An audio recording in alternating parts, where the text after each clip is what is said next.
അടുത്തതായി നമുക്ക് gut related ആയിട്ടുള്ള കുറച്ച് കോമൺ മിത്തുകളുണ്ട്. അപ്പോൾ അതിനെക്കുറിച്ച് ഡോക്ടറെ അടുത്ത് ചോദിച്ച് ക്ലിയർ ചെയ്യാം. എരിവുള്ള ഭക്ഷണം കഴിച്ചാൽ അൾസർ വരും. അത് എങ്ങനെയാണ്, ഏത് രീതിയിൽ നമ്മൾ കൺസ്യൂം ചെയ്യുമ്പോഴാണ്, അതിലുള്ള യാഥാർത്ഥ്യം എന്താണെന്ന് പറയാമോ? എരിവും അൾസറുമായിട്ട് ബന്ധപ്പെട്ട് തന്നെ ആയിരിക്കുന്നത്. അതായത് അതൊരിക്കൽ മിത്തായിട്ട് നമുക്ക് പറയാൻ പറ്റും, പക്ഷേ വാസ്തവമാണ്.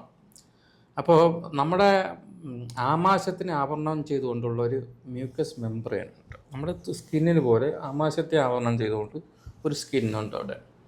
അപ്പം അമിതമായ ആസിഡ് ഉത്പാദിപ്പിക്കപ്പെടുകയോ അല്ലെങ്കിൽ ആ സ്കിന്നിന് വിള്ളലുകൾ സംഭവിക്കുകയോ ചെയ്യുന്ന സമയത്ത് ഈ ആസിഡ് കൂടുതൽ അതിനകത്ത് പതിക്കുകയും അവിടെ കൂടുതൽ വിള്ളലുണ്ടാവുകയും ചെയ്യുന്നു. അതിനെയാണ് അൾസർ എന്ന് പറയുന്നത്.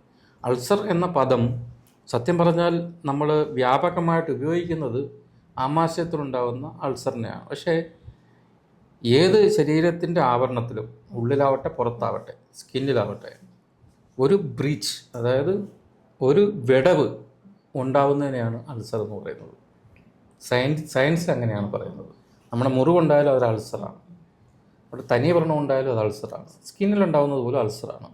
ഇപ്പോൾ ഈ അൾസറിനെ നമ്മൾ വല്ലാതെ പറഞ്ഞ് വയറ്റിനകത്തുണ്ടാകുന്ന ഒരു അൾസറായിട്ട് മാത്രമാണ് കരുതിപ്പോകുന്നു. പക്ഷേ ആസിഡ് കൂടുതലുണ്ടാക്കുന്ന പദാർത്ഥങ്ങൾ അവോയ്ഡ് ചെയ്യുന്നതാണ് നല്ലത്.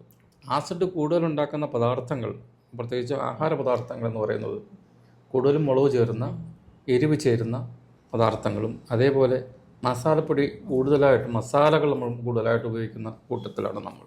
അത് കൂടുതലായിട്ട് ഉപയോഗിക്കുന്നവർക്ക് ആസിഡ് ഇതിൻ്റെ ഉൽപ്പാദനം കൂടുകയും ഈ വ്രണം ഉണ്ടാവുകയും ചെയ്യുന്നു. അതുകൂടാതെ തന്നെ ചായ, കോഫി അങ്ങനെയുള്ള സാധനങ്ങളെല്ലാം കൂടുതൽ ഉപയോഗിക്കുന്നവർക്ക് ഈ ആസിഡ് കൂടുകയും അൾസർ ഉണ്ടാവുകയും ചെയ്യുന്നു. അതുപോലെ തന്നെ നമ്മൾ ഫാസ്റ്റ് ചെയ്യുകയാണെങ്കിൽ, വളരെ ഇതായിട്ട് ഫാസ്റ്റ് ചെയ്യുക, അതായത് നമുക്ക് ആഹാരം ദഹിപ്പിക്കാനുള്ള ആസിഡ്, അത് ഹൈഡ്രോക്ലോറിക് ആസിഡാണ് ഉണ്ടാകുന്നത് ദഹിപ്പിക്കാൻ വേണ്ടി ആഹാരം ചെന്നില്ല എന്നുണ്ടെങ്കിൽ ആസിഡ് അവിടെ തന്നെ പതിച്ച് അൾസർ ഉണ്ടാകാം. അപ്പം ആഹാരം കഴിക്കാതിരിക്കുക, അമിതമായിട്ട് ഈ ആസിഡ് കൂട്ടുന്ന ആഹാരങ്ങൾ കഴിക്കുക, ഇതൊക്കെ ചെയ്യുമ്പോൾ നമുക്ക് ഈ അൾസർ ഉണ്ടാകാം. നിയന്ത്രിതമായിട്ട് ഉപയോഗിച്ചാൽ അതെ. നമ്മൾ സാധാരണ രീതിയിൽ ആസിഡിറ്റി അല്ലെങ്കിൽ അൾസർ അല്ലെങ്കിൽ ഈ വയറെരിച്ചിലുള്ള ആൾക്കാർക്ക് നമ്മൾ പറയുന്നതെന്ന് പറഞ്ഞാൽ മുളക്, സാധാരണ നിങ്ങൾ 4 മുളക് ചേരുന്ന സാധനങ്ങൾ നിങ്ങൾ 2ആയിട്ട് കുറയ്ക്കുക. ഇല്ലാതെ കഴിക്കാമെന്ന് നമുക്ക് ഒരിക്കലും പറയാറില്ല. ഇപ്പം നമ്മൾ വ്രതം അനുഷ്ഠിക്കുമ്പോഴൊക്കെ നമ്മളത് പുലർച്ചെയല്ലേ ഫുഡ് കഴിക്കുന്നത്. അപ്പോൾ പിന്നീട് അത് സൂര്യൻ അസ്തമിച്ചതിന് ശേഷമാണ് അത് ബ്രേക്ക് ചെയ്തിട്ട് പിന്നീട് എന്തെങ്കിലും കഴിക്കുന്നത്.